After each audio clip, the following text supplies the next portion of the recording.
Well, what a day this has been, or at least the one we're going to be reviewing on Contemporary this morning. The 1/6 Commission has begun, and, well, it's everything that you thought it was going to be. And if it isn't what you thought it was going to be, then I am sorry for your loss, because your government has lied to you once again, and you bought it, because this is exactly what we knew this was going to be.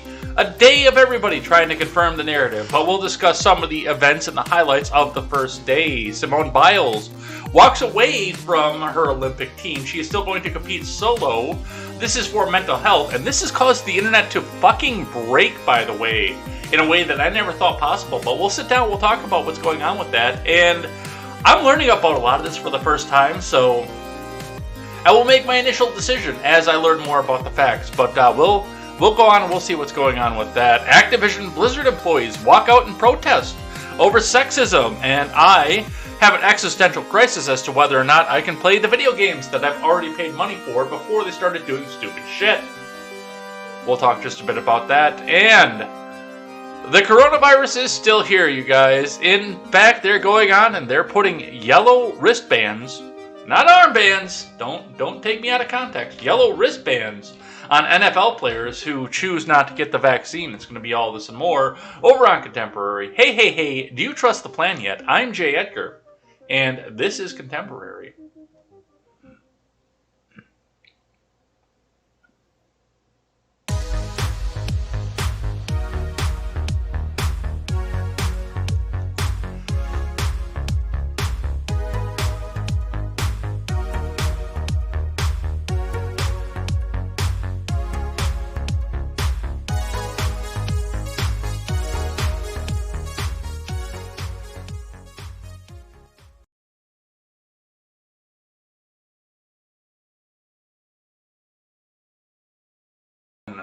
Well, good morning, everybody. Welcome to Contemporary. My name is Jay Edgar, and wow, what a day yesterday was. We went from having, a regularly moderately short Contemporary. We actually got done before Stephen Ignoramus was on. Even in spite of the fact that we started late, we got done before Stephen Ignoramus was on. And then we have moved on to another 34 tab day. We're going to get through all of it. Some of the stuff is repetitive, so we might skip some of it here. But we're going to go over all of it. We're going to see what's coming from this. We're going to see what's going on in the news, especially on this 1/6 Commission. But I've got another story here, too, that Mr. Goldenleaf brought to us right towards it was like right before we went live here, talking about Rittenhouse, and I looked at this, I'm like, the same people who are cheering for this, what's happening in this story, were crying foul when they were doing this to St. George, or St. Rayshard, or St.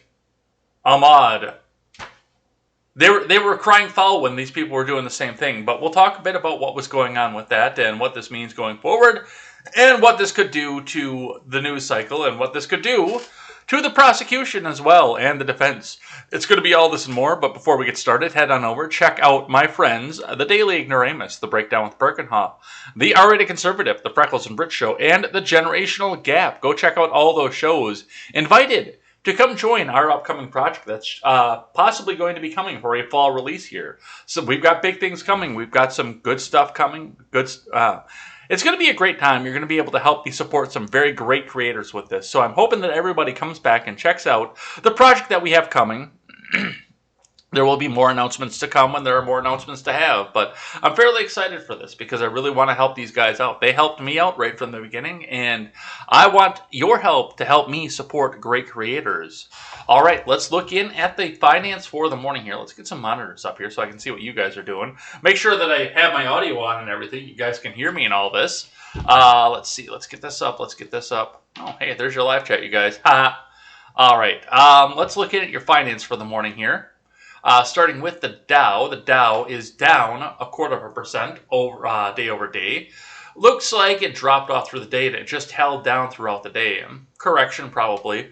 The futures look like they're going to be coming back up, but some of this might be taken down a little bit too because Bitcoin is up and gas prices look like they might be coming back down or going back up as well. Wow, I can really... I'm Joe Biden. I don't know which direction everything is going to be going, man. Come on. The thing, man. All right, speaking of Bitcoin, your Bitcoin took another big jump yesterday. $40,783 US dollars is your Bitcoin price. So that's what we're seeing off of that.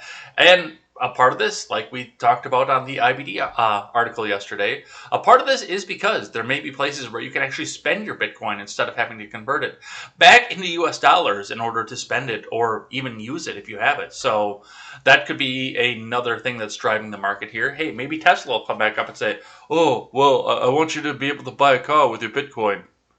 But we'll see what happens with that. On your gas, as mentioned, we still see your 279 in most places in the Madison area. But we've also got a couple here that have jumped up into the 280 mark. Cenex in Middleton, 284. Mobile in Fall River, 285. BP in Madison, 287. So we will possibly see some gas prices go back up at this point, which I was hopeful, actually. When I saw OPEC doing their OPEC-y kind of thing, I was hopeful that, hey, maybe we'll see some of this going back down because, you know, I don't care who is in office. I want the people of this country to be doing well. And having the gas prices come down, that's going to help the people of this country do well. If it makes something good for Joe Biden, well, it's good for the American people. That's the most important part. But it doesn't look like that's going to be the case after all. But hey, we'll keep watching this. We'll see where this goes. Let's check in with IBD for the morning. Dow Jones Futures, Apple, Microsoft, Google, AMD earnings. Fed meeting to drive market rally. China stocks rise. From Ed Carson. Dow Jones Futures edged higher Wednesday morning, while S&P 500 Futures and NASDAQ Futures rose slightly. Apple stock, Microsoft, and Google parent Alphabet dominated overnight trading. U.S.-listed China stocks bounced back modestly. The stock market rally slumped Tuesday, led by techs as a China crackdown continued. UPS signaled the e-commerce boom is over, and CDC recommended wearing masks indoors. Apple, Microsoft, and Google headlined a mammoth night of earnings, along with AMD and Visa. And we're going to go right back up to the top. The earnings crush continues Wednesday with Shopify and Generac among those reporting before the open. Facebook and PayPal headline among the many companies reporting late. Hey, Facebook is going to tell you how much they earned off of your information. Zuckerberg's going to up by the podium. He's going to say, "Thank you for your information. I have sold it to the highest bidders. The highest bidders were good this year, this quarter. So, yes, I have made plenty of money. Please buy my stock." And PayPal headline among the many companies reporting late. But during Wednesday's session, investors will pay close attention to the Federal Reserve. A two-day Fed meeting on Wednesday with Fed policymakers officially begin talking about tapering the massive asset purchases. The stock market rally had a down session led by techs. The Dow Jones, S&P 500, and NASDAQ Composite closed off lows and still look healthy, a day after hitting all-time intraday highs, but many leading stocks struggled. On the futures, the Dow futures fell slightly versus fair value. S&P 500 futures edged higher. NASDAQ 100 futures climbed 0.2%. Apple, Microsoft, and Google stock are all trillion-dollar stocks, along with Facebook. Apple, Microsoft, and Visa are Dow Jones components, with Boeing and McDonald's also reporting earnings early on Wednesday. U.S.-listed China stocks generally rose in the pre-market after massive selling in the recent days on Beijing crackdowns on private businesses in a variety of sectors. But the early gains for Alibaba, NIO, Futu Holdings, and more are just a fraction of what has been lost over the past week and in 2021. Translation: Beijing said, "Oh, no, we losing American money here. Wait, stop cracking down. Let's let these things open back up." Bitcoin jumped, moving toward 41,000. That's the highest in weeks, and at the top of a range going back to late May. Remember, overnight action in Dow futures and elsewhere doesn't necessarily translate into actual trading in the next regular stock market session. So, with that, we're seeing a couple things move, a couple things shake. The earnings were the big one here, and it looks like we will see an up day back on the Dow. 36? Maybe. We'll see where it goes. Looking in at CNBC, 5 things to know before the stock market opens on Tuesday. From Matthew J. Belvedere. Number 1, Wall Street dips another day. after another day of record high closes. U.S. futures were under some pressure Tuesday, one day after the Dow Jones and Nasdaq logged a fifth straight session of gains and another day of record high closes. The Federal Reserve's two-day July meeting begins on Tuesday with the future for rates, bond buying, and inflation on the agenda. Big tech earnings are set to begin Tuesday afternoon. Second quarter earnings season has been stronger than expected so far. 88% of S&P 500 companies reported a positive EPS surprise, according to FactSet. If that's the final tally, it would be the highest since the FactSet began tracking the metric in 2008. Number 2, big tech earnings come after the closing bell. Apple, Microsoft, and Google parent Alphabet are scheduled to deliver quarterly results Tuesday afternoon, along with Visa and Starbucks. Facebook and Amazon are set to report earnings later this week. Twitter and Snap led the way, delivering better than expected results on their top lines and bottom lines. At Twitter, second quarter ad sales surged 87% from a year earlier. Snap reported higher than expected daily user metrics. Both companies issued upbeat forecasts. Number 3, Tesla tops $1 billion in quarterly net income for the first time ever. Shares of Tesla rose about 1.5% in Tuesday's pre-market, the morning after the electric automaker reported earnings of $145 per share on $11.96 billion in revenue. Both beat expectations. Tesla passed $1 billion in quarterly net income for the first time, 10 times higher than a year ago period. The company also reported $23 million impairment related to the Bitcoin it holds on its balance sheet. The world's largest cryptocurrency plunged more than 40% in quarter two, so Tesla's holdings would be worth much less than the nearly $2.5 billion at the end of the first quarter. During Tesla's post-earnings conference call, CEO Elon Musk said he won't likely appear on future calls unless he has something really important to communicate. Oh, we're going to come back and we're going to do the Cybertruck, and we're going to make it even more angular. GE UPS best estimates on earning revenue. Shares of General Electric jumped more than 3.5%. Because utilities are going up in pre-market trading after the struggling conglomerate exceeded estimates with second quarter earnings and revenue.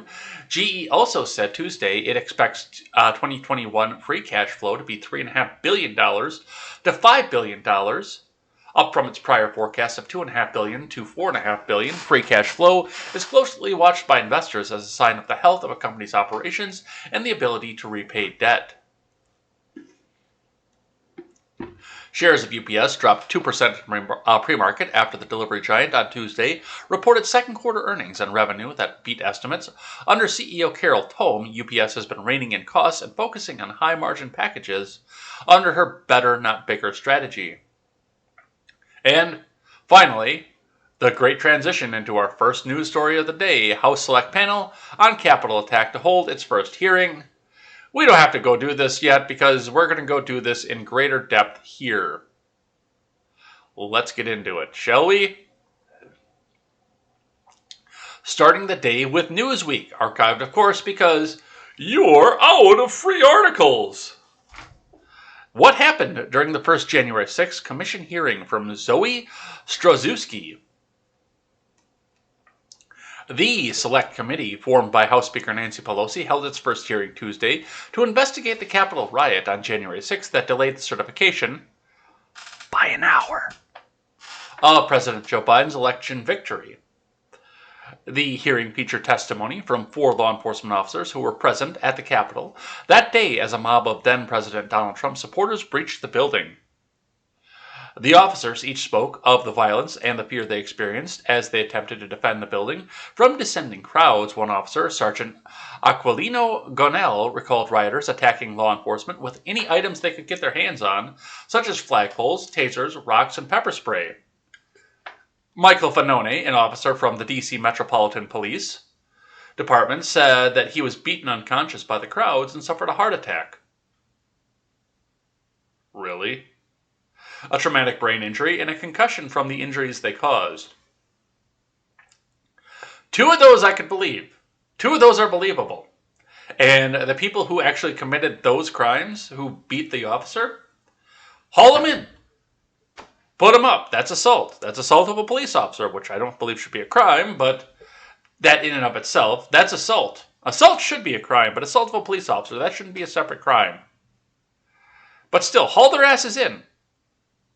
Fight them for assault, sue them for assault, because that's a civil suit as well, and take them individually. Harry Dunn of the U.S. Capitol Police and Tucker Carlson fame said that as a black man trying... Oh, Jesus fucking Christ. Really? Spoiler alert, I haven't watched a goddamn thing of it, a second of this coverage. So I'm learning all this for the first time right now. As a black man trying to quell the crowd, he had to contend with additional assaults of racial slurs. The crowd yelled at him. Really? You don't take that from the black people that you arrest? You don't think that some of the people that you're arresting are saying, hey, you cool, why you arresting me? I suppose he's on the Capitol Police Force, so he never gets to have that Metropolitan Police action. Hey, go work on the Metropolitan Police Force and tell me what you're called on a daily basis. In contrast, Daniel Hodges, a white officer from the D.C. Metro Police Department, said that some of the mob attempted to recruit him, saying, "You're on the wrong team!"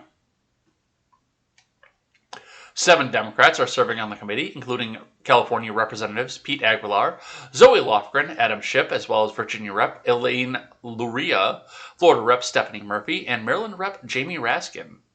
Rep. Benny Thompson of Mississippi is chairing the committee. Wyoming Rep. Liz Cheney and Illinois Rep. Adam Kinzinger are also serving on the commission. Despite some other Republican lawmakers criticizing their involvement in the commission, Cheney and Kinzinger both used their positions to say, "Please, Nancy Pelosi, give us favorable treatment." They also used their positions on the panel to stress the need for truth and a bipartisan investigation into the insurrection. That's not bipartisan. If you have Kinzinger and Cheney on there, that's not bipartisan. That is the warmonger fucking party is all investigating this. In serving in this committee, I'm here to investigate January 6th, not in spite of my membership in the Republican Party, but because of it. Not to win a political fight, but to learn the facts, Kinzinger said at the hearing. That's not what you're getting here. This is not a fact-finding mission. This isn't a fact-finding thing. What we're seeing here is confirming the narrative. That's what we're getting out of this. It's a confirmation of the narrative, so we know what it's proper to teach people. Hey, no, you're not going to tell people that there might have been some glowing ones in the crowd. You're not going to tell people that there was a guy with zip ties and a Black Rifle coffee flag that mysteriously couldn't be identified. You're going to tell them that evil Trump supporters need to all be rounded up and taken into camps. That's what this is about. This isn't about truth-finding. This is about narrative confirmation. And everybody fucking knows it. Even the left knows it at this point. But see, the left in this country gets to use phrases like, our truth, not the truth, our truth. The hearing began at 9:30 a.m. Eastern Time and wrapped around 1 p.m. Thompson and Cheney gave opening statements, but all members of the panel were given the opportunity to question the officers. In a press conference after the hearing, Thompson said that the panel hasn't yet scheduled additional hearings, but planned to discuss next steps over the next few days. Now, Liz Cheney's replacement, Elise Stefanik, was the first person to speak about this, so we'll listen to her and we'll see what she had to say, and we'll talk just a bit about that. There is a reason that Nancy Pelosi is the most disliked elected official in America. She always puts her own partisan politics over what's best for the American people. She's an authoritarian who has broken the people's house. She is a lame duck speaker, and everyone knows it. The reason why Nancy Pelosi is refusing to seat accomplished and well-respected hardworking Republicans like Jim Jordan and Jim Banks is because she doesn't want the American people to know the truth or learn the facts.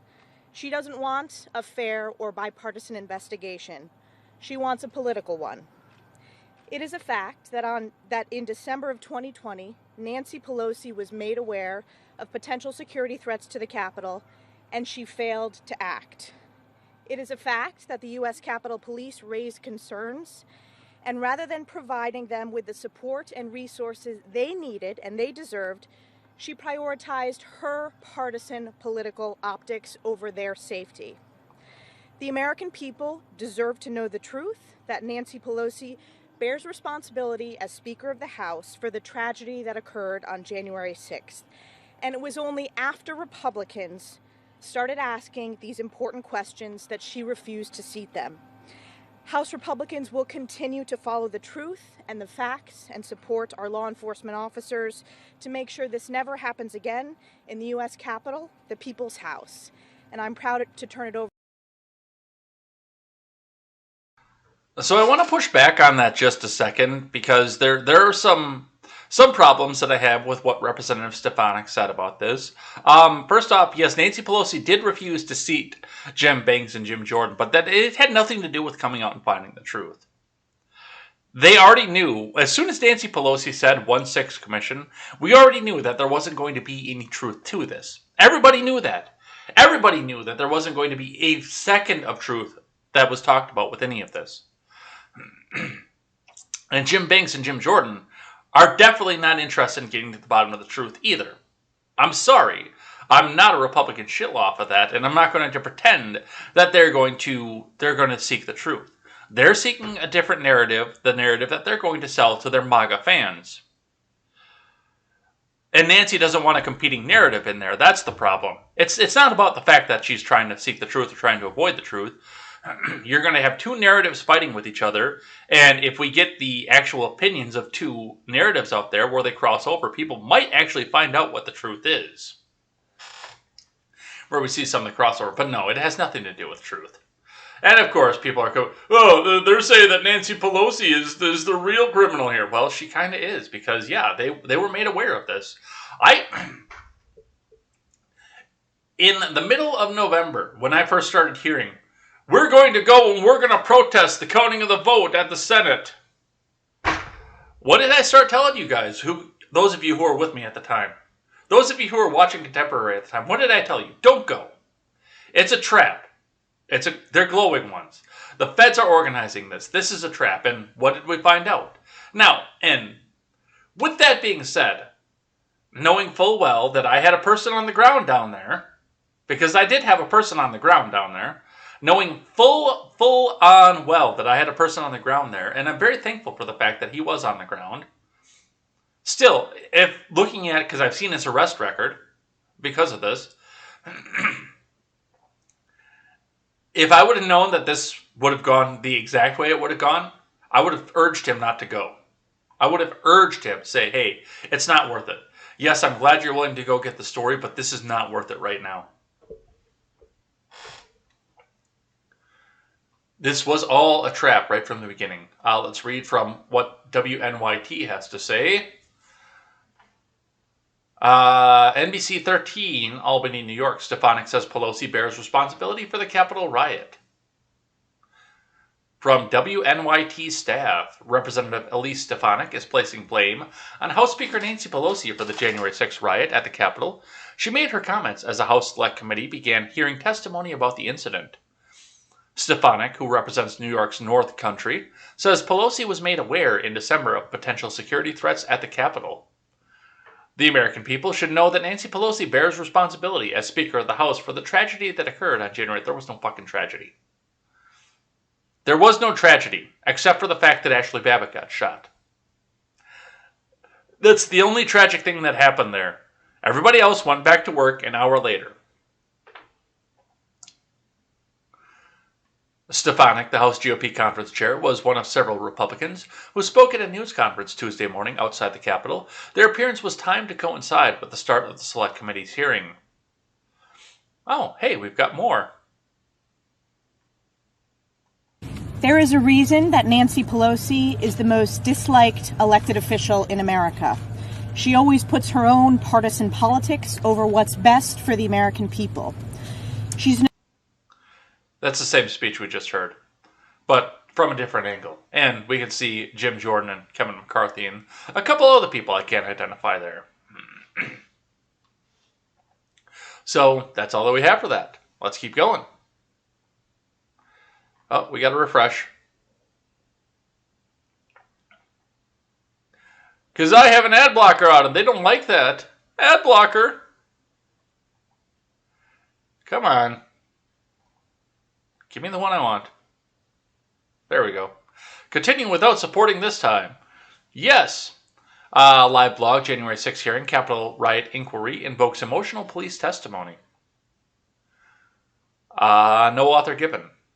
The House Select Committee, formed to investigate the January 6th attack on the U.S. Capitol, convened its first hearing on Tuesday, hosting a panel of 4 police officers who defended the building against a mob of supporters of then-President Trump.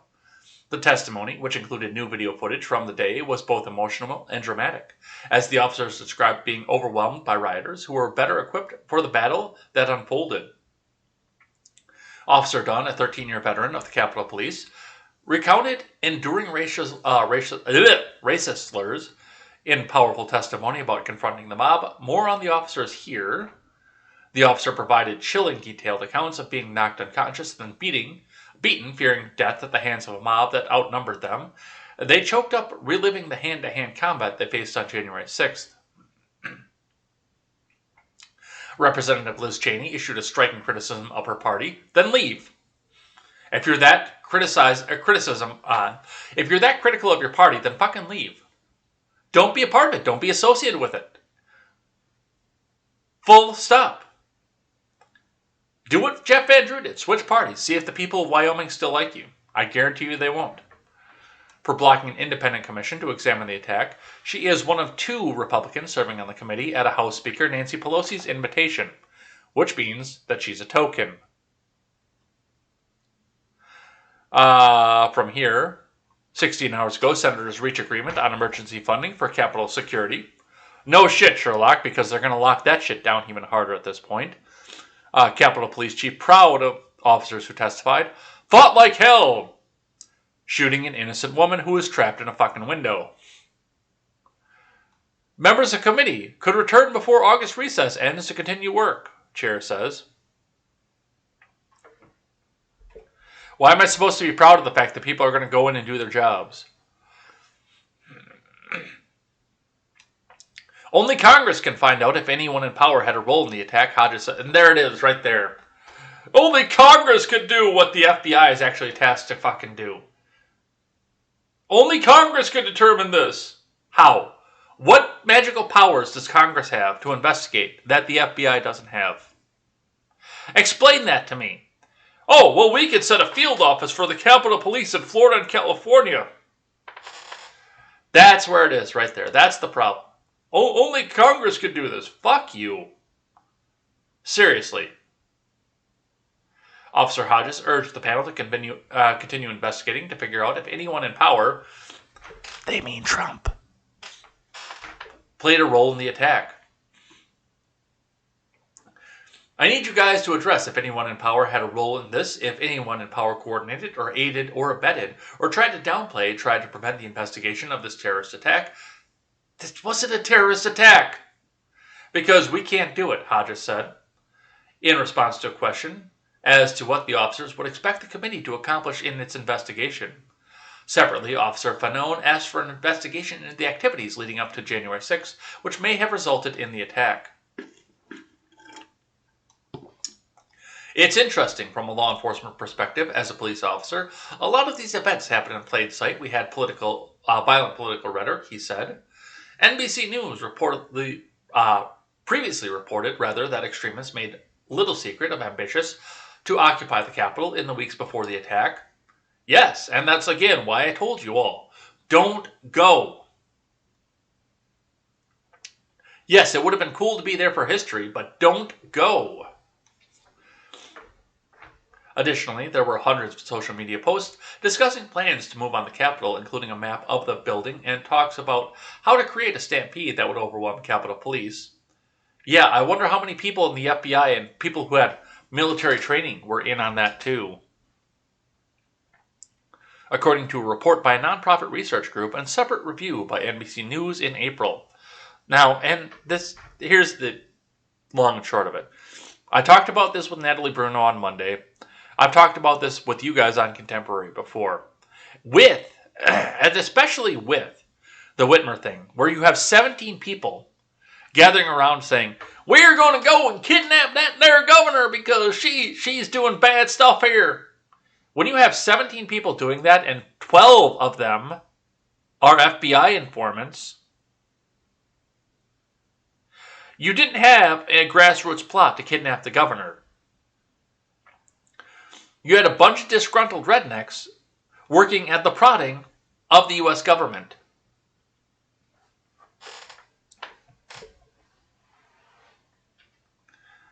Fenton also suggested the inquiry examine whether or not there was collaboration between members and these terrorists, because of course he did.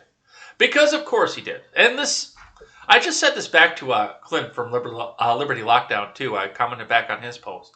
Because he said, if you cried anything but happy tears at the January 6th Commission, then you love communists. No, I cried tears of sorrow.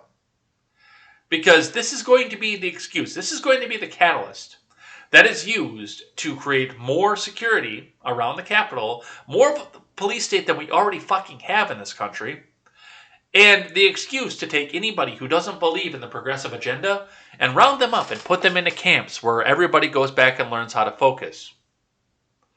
Focus really well. Maybe concentrate would be a better word for this. But that's some of what we're seeing coming off this. Let's grab one here from NPR. Here are the 9 lawmakers investigating the January 6th Capitol attack. They are our heroes over at NPR because they're standing up against the evil Republicans who are going to stop our progressive agenda. And if you want to continue our progressive agenda and help out National Progressive Radio, help us go with our communist agenda, hit that donate button. It's smeared all over our page everywhere. You'll know where to donate, because we will remind you halfway through the article. National Progressive Radio. It's not your money, comrade. It's our money. This is from Barbara Sprunt. The House Select Committee investigating the deadly attack. Deadly for who, Ashley Babbitt? On the U.S. Capitol on January 6th is holding its first hearing on Tuesday. Police officers from the U.S. Capitol Police and Washington, D.C.'s Metro Police Department will testify before a panel of 9 lawmakers, 7 Democrats and 2 Republicans, 2 tokens, all appointed by House Speaker Nancy Pelosi. That's why they're tokens. Pelosi previously rejected 2 of the 5 Republican members and originally selected for the panel by House Minority Leader Kevin McCarthy, Jim Banks of Indiana, Jim Jordan of Ohio, citing statements and actions made by the pair that she felt could impact the integrity of the committee. Both Banks and Jordan have publicly expressed concerns over the panel itself. No shit, Sherlock. The unprecedented nature of January 6th demands this unprecedented decision, Pelosi said. McCarthy called Pelosi's move an egregious abuse of power. It was. And pulled all of his 5 picks from the panel, announcing that Republicans will conduct their own separate investigation into the Capitol attack. Here's a closer look at the panel's 9 members. Benny Thompson, committee chairman. We at National Progressive Radio believe he is a great patriot because he is attacking the evil Republicans. Elected in 1993, Thompson is a Democratic fixture in a predominantly red state. He is the sole Democrat in Mississippi's congressional delegation. Thompson, 73, serves as chair of the Homeland Security Committee. He previously crafted legislation with John Katko that would have established an independent commission to investigate the events of January 6th. The measure passed the House and was blocked by Republicans in the Senate. We have to get to the bottom of finding out all the things that went wrong on January 6th, he said during a July 1st news conference, announcing some of the panel's members. It will come in due time. I can't give the investigation a timeline. We'll let the facts help determine how long we will meet. Zoe Lofgren, California 19. Elected to Congress in 1994, she served as an impeachment manager during then-President Trump's first impeachment trial. Yeah, very, very, very objective here. Adam Schiff. Yeah, we all know the problems with Adam Schiff. Jamie Raskin. I brought my daughters to the Capitol for this historic event. I didn't think that any of this was going to happen. And now I have something to cry about. Jamie Raskin. Daddy, I don't ever want to go back to the Capitol again. That Jamie Raskin. Pete Aguilar, California 31. Aguilar is a member of the House Democratic leadership, serving as vice chair of the House Democratic Caucus. Prior to his election to Congress in 2014, Aguilar served as mayor of Redlands. Aguilar told the media on July 1st that the focus of the investigation is to uncover the truth. 140 Capitol police officers were injured, some of them permanently, on January 6, he said. 5 people lost their lives. False. Staffers were barricaded here in the Capitol. Members were affected. Everyone touched by January 6 deserves to find the truth of what transpired and what led up to it and how we can protect our democracy going forward. Okay, then find the truth. Don't just confirm the narrative that you've been telling people for months. And 1 person lost her life. Stephanie Murphy, Florida 7. Murphy is considered a rising star in the Democratic Party and in Florida politics. Prior to her election in Congress in 2016, she served as a national security specialist for the Secretary of Defense. There was speculation she might try to unseat Marco Rubio, but ultimately she announced she would not run for Senate. I fled a country where political violence was how political transitions were made, Murphy said, because she came from Vietnam. And it so broke my heart to be in this building on January 6th and see the kind of political violence that occurred in the country I fled and in countries that I worked on when I was at the Department of Defense happening here in our country. Really? So, political violence in Vietnam involves unarmed people running into Capitol buildings? Gee, it's a wonder we lost that war, if that's all that political violence is in your country. Elaine Luria. Luria flipped Virginia's 2nd District blue in 2018. She previously served 2 decades in the Navy, including working on ships as a nuclear-trained surface warfare officer, retiring at the rank of commander. The first time that I took the oath to protect and defend our Constitution against all enemies, foreign and domestic, I was 17, entering the Naval Academy, she told the media on July 1st. I never thought that fast-forwarding to today, I would be standing here serving in this capacity, looking into why we had a violent mob attack on our capital, the process of a smooth transition of government. Liz Cheney. Donald Trump was mean to my daddy, Liz Cheney. Cheney was ousted by her party as the number 3 Republican in the House after her repeated criticism of Trump for his role in inciting the January 6th attack, along with his continued false claim that November presidential election was stolen from him. She voted for Trump's impeachment and laid the blame of the attack squarely at Trump's feet, saying in a statement, "There's never been a greater betrayal by a president of the United States of his office and his oath to the Constitution. And not only that, but he ran as a Republican and he didn't want to go to war and bomb brown kids." The best thing that could have happened out of January 6th is Liz Cheney got ousted from her position. That is the best thing that could have happened from all this. And Adam Kinzinger of Illinois 16. Elected in 2010, Kinzinger is a former member of the U.S. Air Force. He was appointed to the committee by Pelosi, who said in a statement that he brings great patriotism to the committee's mission to find the facts and protect our democracy. Kinzinger is an outspoken critic of Trump and voted, along with Cheney and the 8 other Republicans, to impeach the former president following the January 6th attack on the Capitol.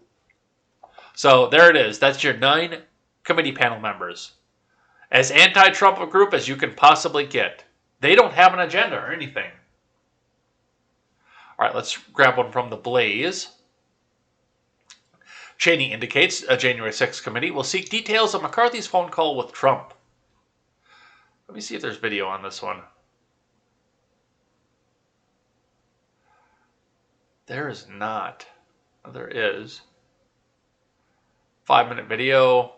Maybe. Let's see what the details are. House Speaker Nancy Pelosi's Select Committee to investigate the January 6th riot at the U.S. Capitol held its first hearing on Tuesday. Liz Cheney, a fierce Trump critic and one of 2 Republicans Pelosi personally asked to serve on the committee, said in her opening statement that the events of the day must be fully investigated, indicating several of her House Republican colleagues and former President Trump won't escape the committee's scrutiny. Yeah, they have an agenda. Surprise, surprise. We cannot leave the violence of January 6th and its causes uninvestigated. The American people deserve the full and open testimony of every person with knowledge of this planning and preparation for January 6th, Cheney said in her opening remarks. The Wyoming Republicans' inclusion on the committee at Pelosi's request was a slight against House Minority Leader Kevin McCarthy and the rest of the GOP conference, who had kicked her out of Republican leadership for her vocal criticism of Trump. Cheney was the highest-profile Republican to vote to impeach Trump, whom she blamed for instigating the violence at the Capitol, claiming he summoned the rioters there and lit the flame of the attack. She has been highly critical of her Republican colleagues who have opposed the January 6th committee and defeated a bipartisan bill that would have established an independent 9/11 style commission to investigate the events of that day. Republicans have claimed that law enforcement and previous bipartisan investigations in the House were sufficient and that any further examination of the riot would be duplicative and potentially counterproductive, as well as politically motivated on the part of the Democrats.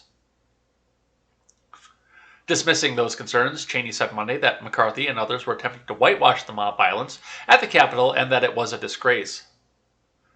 Speaking Tuesday, she called on the committee to investigate every phone call, every conversation, every meeting leading up to, during, and after the attack, which would include a January 6th phone call between McCarthy and Trump, where the two men reportedly got into a shouting match over Trump's response to the riot. McCarthy would later claim that he contacted the president to inform him of what was happening at the Capitol, and after their talk, Trump agreed to put a statement out urging the rioters to cease and desist. Trump eventually released a video statement that told the rioters to go home and that we love you, while repeating his claims that the election was stolen. Let's actually listen to some of this here. Thank you very much, Chairman Thompson. Thank you to all my colleagues on this committee, and thank you to each of the witnesses appearing before us today. It is because of you. You held the line. You defended all of us. You defended the Capitol, and you defended the Constitution and our republic. And every American owes you our undying gratitude. Every American, I hope, will be able to hear your testimony today and will watch the videos. The videos show the unbelievable violence and the inexcusable and intolerable cruelty that you all faced, and people need to know the truth. I want to begin by reflecting briefly on the investigation that we're launching today. Every one of us here on the dais voted for and would have preferred that these matters be investigated by an independent, nonpartisan commission composed of 5 prominent Americans selected by each party and modeled on the 9/11 Commission.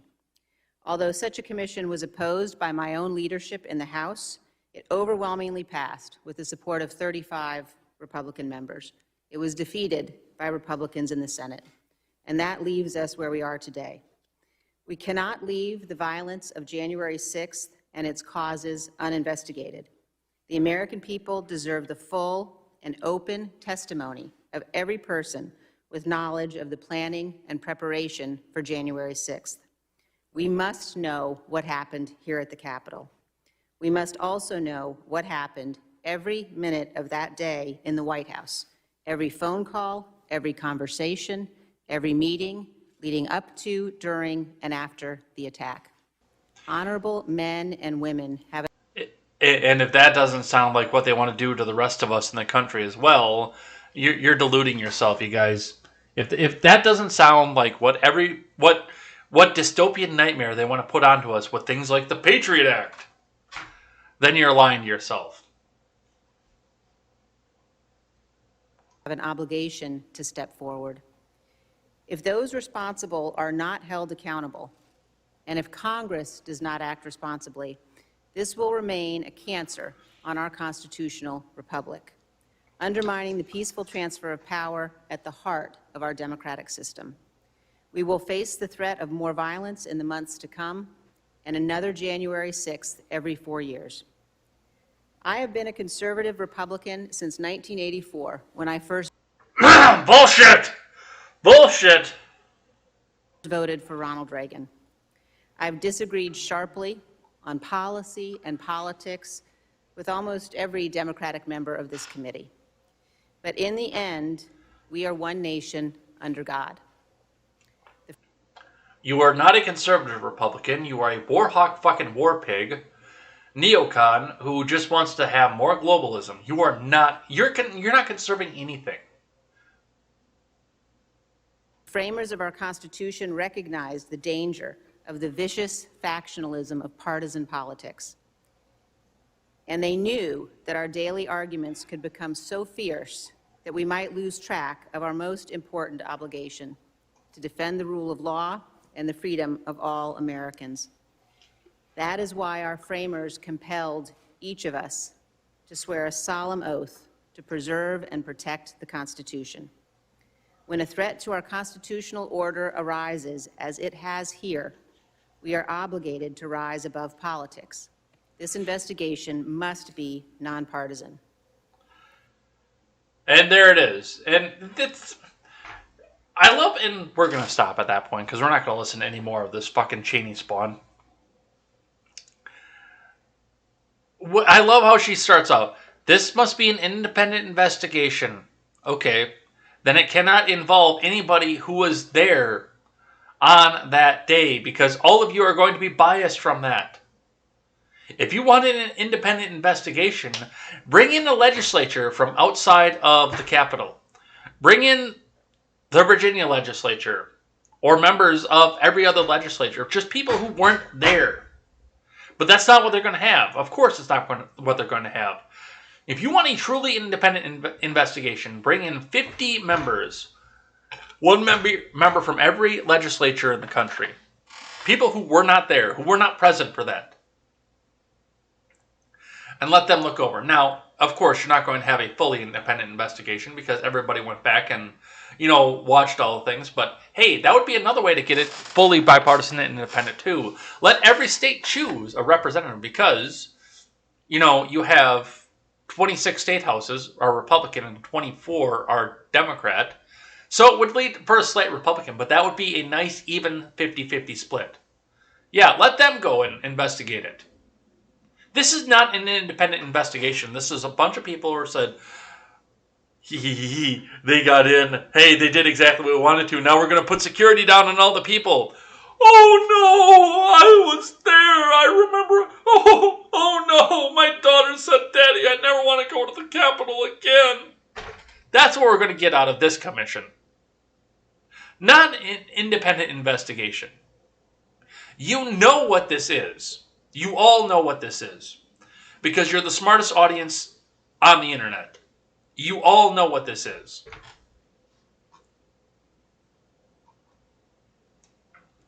Let's talk Tucker.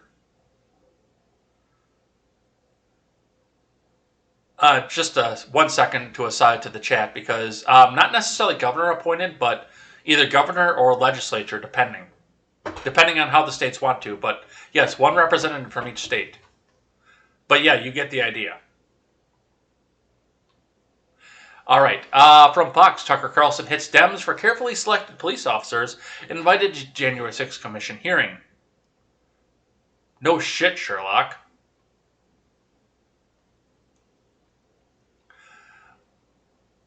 This is just a transcript of Tucker. I don't want to read this.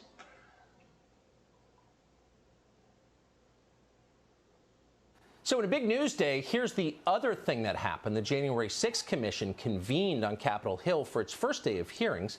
And if you tuned in, we did, hoping for an answer to some of the many outstanding mysteries that remain from that day, you probably came away disappointed because there weren't any answers provided. For example, we still don't know who shot an unarmed Air Force veteran called Ashley Babbitt or why she was killed.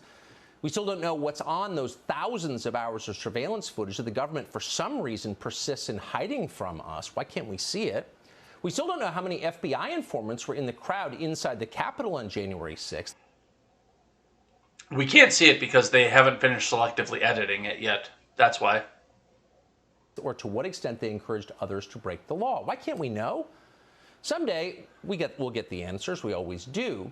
But the hearings today seem designed to keep those answers from us. So much for transparency. The one thing we did learn, it's something we'd long suspected but had never seen confirmed, is that an awful lot of members of Congress are emotionally fragile. Some seem unstable, really. Some to the point they might qualify for federal disability on those grounds. They certainly cry a lot. As members of Congress filed into the House chamber, a servant handed out tissues for the All right. I'm done listening to him. I don't like Tucker Carlson. So, yeah, we're done with that. But, yeah, that's some of what he had to say with that. All right, and one last one here on this kind of stuff. I don't know if this has anything to do with the 1-6 Commission, but I thought it was interesting enough to put in here at least. Reading from The Blaze, New York Times reporter deletes tweets suggesting that Trump supporters are enemies of the state. Hang on, I got to go find a tweet here because that's something we need to go back and see. It's the same. We looked at it yesterday. It's the same one that I sent out to Clint. Maybe I can't see it.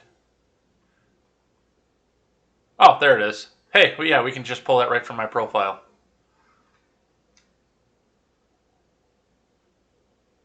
There you go. 10 stages of genocide. Classification. People are divided into us and them. 2. Symbolization. People are forced to identify themselves. 3. Discrimination. People begin to face systemic discrimination. 4. Dehumanization. People equated with animals, vermin, or diseases. Yeah, Trump supporters are cancer. That's what they keep telling me anyway. Organization. The government creates specific groups, police, military, to enforce the policies. January 6th Commission and everything that comes back out of that. 6. Polarization. The government broadcasts propaganda to turn the populace against the group. CNN, MSNBC. You are here. 7. Preparation, official action to relocate people. With all the talk about secession, we're actually probably getting close to that area. 8. Persecution, beginning of murders, theft of property, trial massacres. 9. Extermination, wholesale elimination of the group. It is extermination, not murder, because the people are not considered human. And 10. Denial, the government denies it has committed a crime. So yes, we are at step 6 right now. We're kind of moving into step 7. When they keep talking secessionary stuff. This is from Alex Nitzberg, by the way.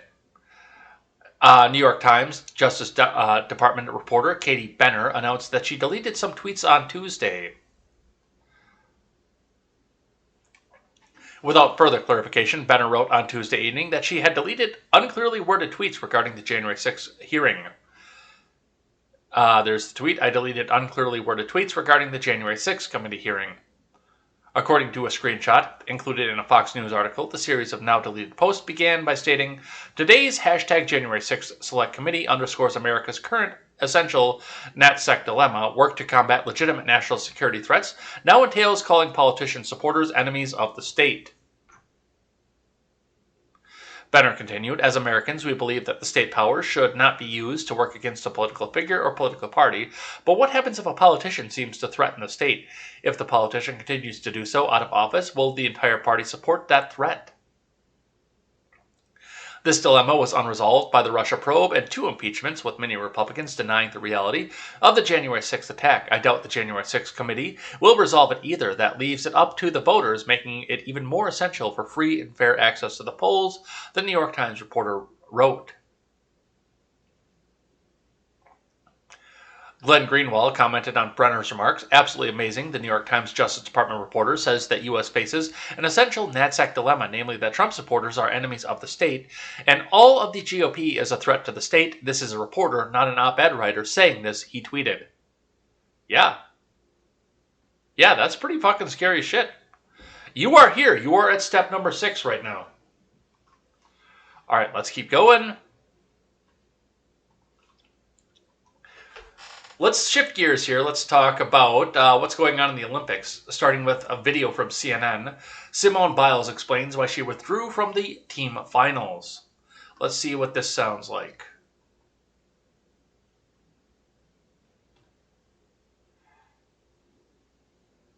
I just felt like it would be a little bit better to take a back seat, work on my mindfulness, and I knew that the girls would do an absolutely great job, and I didn't want to risk the team a medal for kind of my screw-ups because they've worked way too hard for that. So I just decided that those girls need to go in and do the rest of the competition.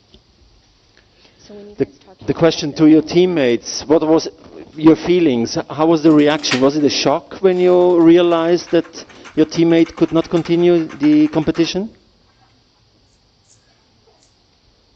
It was definitely something that was unexpected. We were kind of emotional when we found out that she wasn't going to continue. And, you know, we all just had to put our minds in a great position, because at the end of the day, we were just out there to show what we needed to show. And we went up and did what we did. And I'm just very proud that we were able to do that.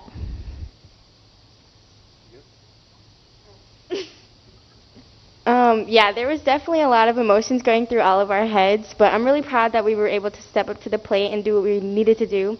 It's very hard to lose a teammate, especially at the Olympic Games, so I was really proud of all of us because we were going through so much. We were very stressed, put a lot of pressure on ourselves, but we ended up coming back. Yeah, I mean, I couldn't be more proud of each and every one of these girls. All right, so there's not a lot of explanation here. There's just a lot of people patting each other on the back. But this was, for whatever reason, big news yesterday. Now, making it no secret here, I have not watched a second of Olympic coverage, except for what we're seeing on Contemporary. I haven't watched the Olympics. I haven't seen any competition, no archery, no shooting, no gymnastics, no beach volleyball, no nothing. I haven't seen a second of this, but with that, and with everything else that's going along with that, just to look at this, I don't know why this was such a big deal. Well, I do, because she is the best and the tippiest of the top, but why is this what we're fighting over right now? Excuse me. Simone Biles delivers powerful message to Olympic teammates after exiting gymnastics event. From Daniel Canova. After Simone Biles withdrew from the 2021 Tokyo Olympics on Tuesday, she delivered a message to her teammates to motivate them prior to squaring off against the Russian Olympic Committee in the gymnastics team final. "I'm sorry, I love you guys, but you're going to be just fine," Biles told her teammates. "You guys have trained your whole entire life for this. It's fine. I've been to an Olympics. I'll be fine. This is your first. Go out there and kick ass, okay?" Error.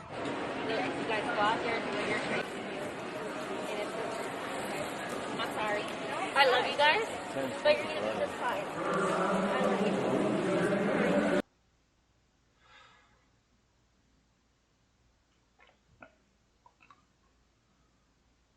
And apparently that's just going to stop in the middle of that. The U.S. came away with a silver in the competition, but Biles withdrawing after competing in just one event was the storyline at the Olympics, especially since it was a non-injury related reason. Biles, who is still eligible to compete in the individual all-around later this week, told reporters that she wasn't injured, just dealing with a few things. No injury, thankfully, and that's why I took a step back, because I didn't want to say something silly out there, or do something silly out there and get injured, Biles said via Olympics.com. "I thought it was best that these girls took over and did the rest of the job," which they absolutely did. They're Olympic silver medalists. They should be really proud of themselves for how well they did. Biles also talked about the stress that had been put on her and her teammates' shoulders. "It's been a really stressful Olympic Games as a whole, not having an audience. There are a lot of different variables going on." She added, "It's been a long week. It's been a long Olympics process year. I think we're a little bit too stressed out. We should be out there having fun, and sometimes that's not the case. Today has been really stressful. We had a workout this morning. It went okay, but during that 5.5-hour wait, I was shaking. I could barely nap. I had never felt like that going into a competition before. I tried to get out there and have fun. The warm-up in the back went a little bit better. Once I came out, there was like no mentals, so not here, so I just need to let the girls do it and focus on myself." USA Gymnastics and Biles suffered a medical issue after her vault attempt, which led to the scratch. The broadcast initially said it was for a mental health issue. So I guess we'll have to come back and see what's going on with that. Once again, they got the silver. She had to step out. I do understand the fact where she thought that possibly she could get injured or this from having a slip or just because of the pressure. And I got to imagine, too, especially in a performing art like that, if you're suddenly forced out to perform without an audience when you performed your entire life and prepared your entire life to perform with an audience. That's got to be shaking on you, too. So I don't know. I don't know enough about the situation to comment on it, really. I can speculate. But to have a definitive comment, I don't have one of those. From Yahoo Sports, how Simone Biles saved herself and her teammates at the Olympics. from Dan Wetzel. Simone Biles had already given up the idea of opening the Olympic team competition with a Yurchenko double pike, the kind of eye-popping, high-scoring, highlight reel entrance that intimidates opponents, entices sponsors, and wins golds. She didn't have it, not tonight. She knew that much. She was in her head. Deep, she said. Demons, she calls them. They seep in and make her question everything. They take the joy of what she loves more than anything, and she loved since she was a bouncy 3-year-old, jumping on her living room couch, and make them about something else. Doubt, fear, insecurities, pressure, failure. Therapy and medicine, she said, usually keep the demons at bay, yet here inside the Ariake Gymnastics Center, here in the middle of the Olympics, where she was the main attraction, here at the start of the team finals, they were back stronger than ever. So the vaunted double pike was out. She would go with the easier Yurchenko with 2.5 twists. It was a tough vault, but one that Simone Biles, being a 5-time world champion and the reigning Olympic all-around champion and greatest of all time, could practically do in her sleep. The demon, she figured, couldn't touch that one. She was trying to brush them aside and win the competition. I have to put my pride aside, she thought, and I have to do it for them. So, a little bit of into her head as to why she stepped away from this, just because there were so many things that were going on inside of her. I don't know. I do have to wonder if that is, like I had mentioned before, a fact that they're sitting out here, they're having this competition that they prepare for to do in front of a crowd, and not having any cheers, not knowing, just having the judging eyes of the judges and no cheers, nothing to go on to say, hey, I'm doing this well or I'm doing this poorly. But regardless, that's where we sit from that. Let's grab one from C-SPAN. Let's shift gears here. Go back to the government kind of stuff here. Watch. Protesters interrupt. Hold on. Protesters interrupt news conference with Representatives Marjorie Taylor Greene, Matt Gaetz, and others on January 6th. Press conference ends. Not remember that happening previously with the Department of Justice had to be reprimanded to not speculate on the media regarding a high-profile case. It's unfortunate that members of Congress have received only silence from the Department of Justice regarding the treatment of these defendants based upon concerns arising from statements made under oath. Yet the Department of Justice has not speculated or has not hesitated to speculate about this investigation to their friends in the media. I thank Congressman Gohmert, a former judge no less, for his commitment to the rule of law and to seeking the truth, even in the face of much opposition. Thank you. I want to say one thing. First of all, to the guy that's blowing the whistle, we are not deterred. And so for anyone that's here being an activist and yelling today, here's the statement that I need everyone to understand. We will not back down. We will not stop asking questions. We are looking... To those of y'all out there blowing the whistle, we are not back down. We are not deterred. For the truth. And we believe the truth can be found by reaching out and answering and asking the right questions to the right people. Listen, there's another thing. The taxpayers of this country pay all of these people's salaries, and they owe the people of this country the answers to the questions. We need a break. Okay. The left is interrupting the press conference. We need to end it. Thank you. For those of you that really... We will not be deterred. Sorry, Ms. Green, we actually have to end the conference. Care about due process. Thank you. They couldn't have found a more beta person to stand up against the crowd either. I'm sorry, we have to go and get out of here right now.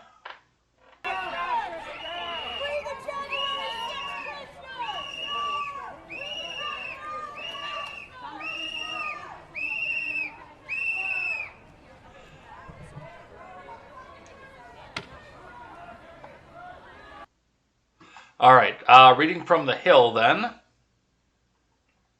Protesters shut down Green Gates January 6th event, from Michael Schnell. A news conference held by a coalition of House GOP firebrands was cut short Tuesday after a group of counter-protesters gathered behind the lawmakers. The Republican lawmakers had gathered Tuesday to press the Democrats of to press the Department of Justice, for a status report on individuals arrested following the January 6th attack on the Capitol who were referred to as political prisoners. But they were repeatedly interrupted and eventually ended the event after counter-protesters got too close to the speakers. The coalition of lawmakers, led by Representatives Marjorie Taylor Greene, Matt Gaetz, Louis Gohmert, and Paul Gosar, were holding a news conference outside the DOJ to protest the treatment of individuals arrested in connection with the January 6th attack on the Capitol when counter-protesters arrived on the scene.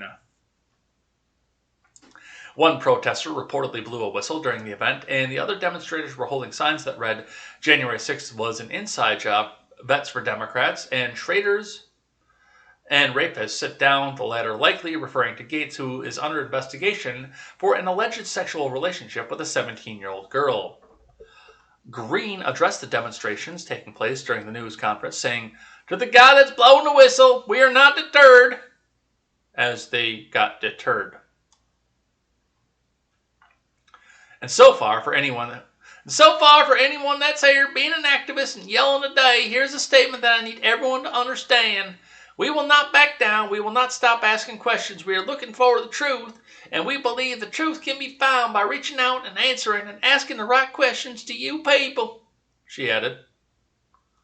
Moments later, an unidentified man who appeared to be holding back the protesters, which were inching closer to the lawmakers, said the event had to end. "The left is interrupting the press conference. We need to end it," the man announced as protesters gathered behind the lawmakers with signs. Which, you gave them their way. I want to see if some of these people will actually step up and do the assault. If they've actually got the fucking cojones to do it. If the little soy drinking leftist that's out there counter-protesting has it in him to go back and take a swing at Marjorie Taylor Greene. I really want to see that at this point, because I think that's going to be funny. As far as this goes, as far as the demonstration goes, well, first and foremost, that yes, we do need to go back and get these people out of jail. They're being held indefinitely. Some of them are not charged yet, but they're being held indefinitely as political prisoners, hoping that some of them will roll over and say, yes, I'll say everything you want. It was Trump. Trump was the one who told me to go do this. I'm sure they're waiting for some of these people to come back and roll over on this. As far as the protests and the counter-protests go, now, I hate to sound whataboutist on this, but I just look at some of the differences in the way things are covered here, because 2 weeks ago, we talked about, what was her name? The lady in California, the Democrat, where counter-protesters came in, and she was so distraught and shaken, and then somebody in her camp went out and actually punched one of the counter-protesters, and we saw how evil it was, how evil and terrible it was from the mainstream media, that Republican counter-protesters can't even let a Democrat have a town hall. And now we stand out here outside the DOJ with 4 Republicans having what is essentially a town hall, and they're in with whistles, to the point that they actually had to break up the event. And the media is glowing about the people who are counter-protesting. There's a double standard here, and we all know that it is. This is actually a repeat of the same stuff here, so we're going to skip this one. Let's jump on. Let's talk about something from the New York Post. A Minnesota student told to hide equity survey questions from parents. From Samuel Chamberlain. A Minnesota student has claimed she and her classmates were told to keep the content of a so-called equity survey, including questions about gender identity, from their parents during this past school year. Haley Yaskar, a student at Riverview Intermediate School in the St. Cloud suburb of Sartell, told the local school board during a July 19th meeting that she was very confused by the survey. "My teacher said that we cannot skip any questions, even when I didn't understand them. One question asked us what gender we identify with," Haley told the board, according to the video posted online by independent Minnesota outlet Alpha News. "A boy in my class asked the teacher if his mom could explain the question to him, because even after the teacher explained it, he still didn't understand it." The child continued, "My teacher told him that he was not allowed to ask his mom, and that we could not repeat any of the questions to our parents."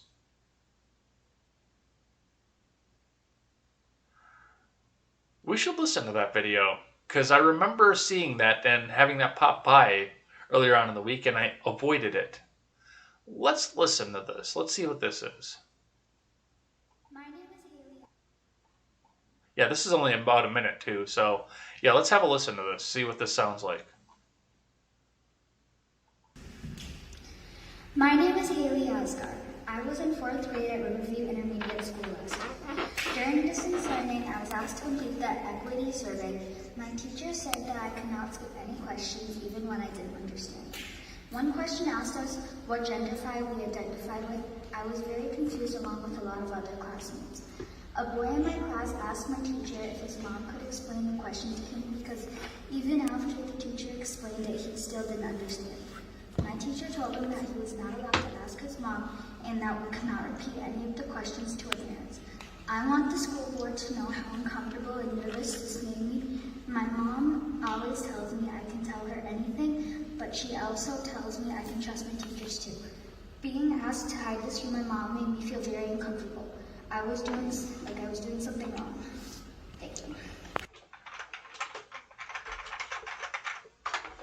So, and that's it, the biggest problem that I have with this, the problem that I've always had with this, it's never been about what they're teaching in schools. Yes, that's a problem. Don't get me wrong. But it's more about the fact that they're trying to hide it from the parents. That's the part that bothers me most of anything. So that's something that we definitely need to look into. And yeah, with a lot of the distance learning, parents were seeing what they were teaching in schools for probably the first time. How long has this been going on where people have said, don't mention this to your parents? Which that's got to be gigantic red flags to everybody right there. If anybody's ever said, don't mention this to your parents, that's got to be like red flags, flashing lights. Full stop, what the fuck is going on here? All right, let's grab another one here from Newsweek. Group sends letter to pressure white parents against sending kids to Ivy League schools. From Benjamin Fear Now. A Dallas, Texas-based group purporting to be social justice organizations sent letters to white Democrats in the city's wealthiest districts and urged them to sign a pledge that they won't send their kids to the Ivy League schools.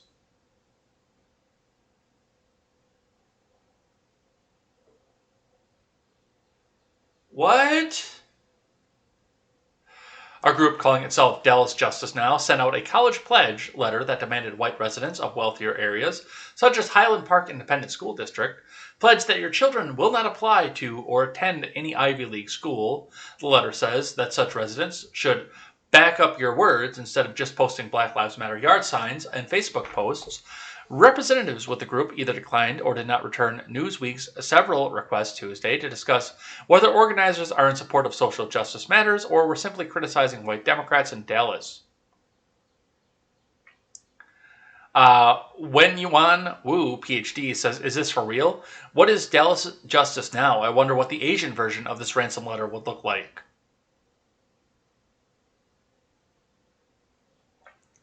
Dear Miss Bianca Colgan, we're writing to you because we understand that you are white and live within the Highland Park Independent School District and thus benefit from enormous privileges taken at the expense of communities of color.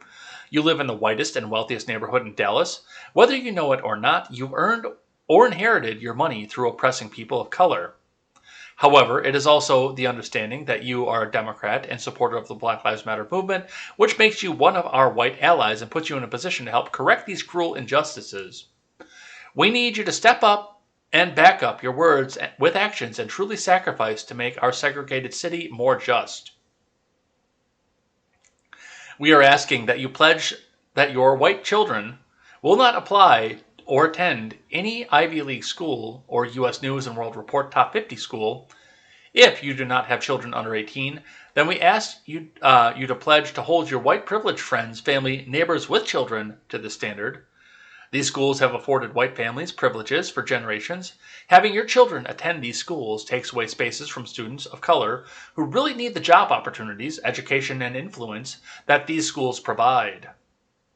We know that this sounds like a tough commitment to make, but it is truly disheartening to see wealthy white folks sending multiple donations, posting hashtag Black Lives Matter on social media, or putting up yard signs as if to say that minimal effort is all they are prepared to do in the fight for racial justice. The quest for justice requires commitment from our white allies, and we thank you in advance for your anticipated cooperations in making such a commitment. Thank you for helping make our city more just. To sign the pledge, please visit www.dallasjustice.org. Sincerely, Dallas Justice Now. This is fucking terrifying. This is terrifying. This is absolutely terrifying. Now, if this was just a, rip it off, a mailer that they stuffed in an envelope that said, let's say, Dear Miss Bianca Colgan or current resident. This would be, this would still be terrifying, but this would be less terrifying. But BLM has this woman's name, address, and voting record.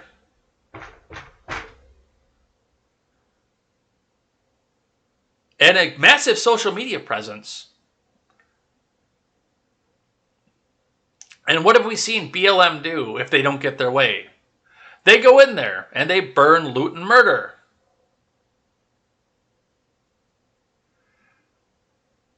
So what do you got to bet that some of these people are thinking they're getting a letter like this and say, oh, I better go and sign this pledge here. They might have a protest outside. They might tell my neighbors, oh my God, what am I going to do? I'll never be able to work again. I'll never be able to go to the country club again.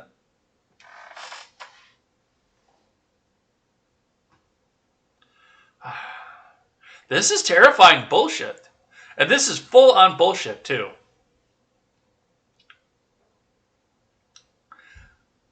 All right, let's grab from the video game realm here. Activision Blizzard employees to walk out in support of harassment lawsuit.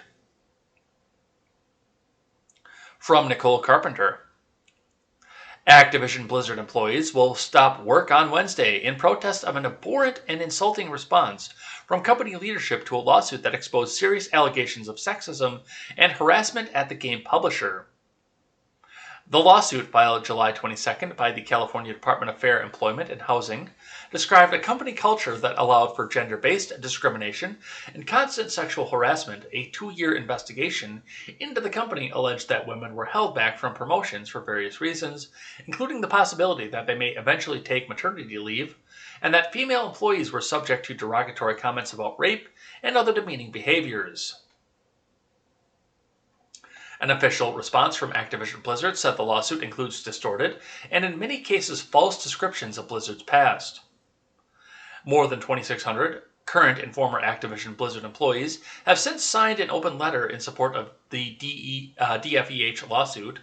Sources told Polygon that includes at least 1,600 current employees and 400 current employees, or former employees, by the last available count, and the employees said they don't trust leadership to hold abusers accountable for their actions and that official statements damaged our ongoing quest for equality inside and outside our industry. Now, employees will walk out of work both virtually and at the Blizzard campus in Irvine, California to protest executive response. We believe that our values as employees are not being accurately reflected in the words and actions of our leadership. Protest organizers said in a statement sent to Polygon, current employees at Activision Blizzard are demanding that executives improve conditions for employees at the company, especially women, and in particular women of color and transgender women, non-binary people, and other marginalized groups. You know what? We're just going to keep going with this because the actual women are having problems with this too. This is in the 50s. The best way to come out and say good job to your female employees is a firm, open-handed slap on the ass. It's not that culture anymore. And I'm sure that's a lot. That's the mildest form of what could be happening here. I mean, it's not just an executive coming out and giving his female secretary a good game. It's not that. From some of the reports that I'm seeing off of this. And now the dilemma comes for me because before any of this happened, like years before any of this happened, I've spent exorbitant amounts of money on Blizzard product. Now, I'm obviously never going to spend any more money off of this, but can I play the Blizzard product that I've spent exorbitant amounts of money on? Is that acceptable at this point? And I'm actually starting to question whether or not that is. I've been able to justify it for myself before, saying, yes, I've already spent the money. I'll never get the money back. But, I mean, at this point, the directions that we're going here, I have to question that at this point.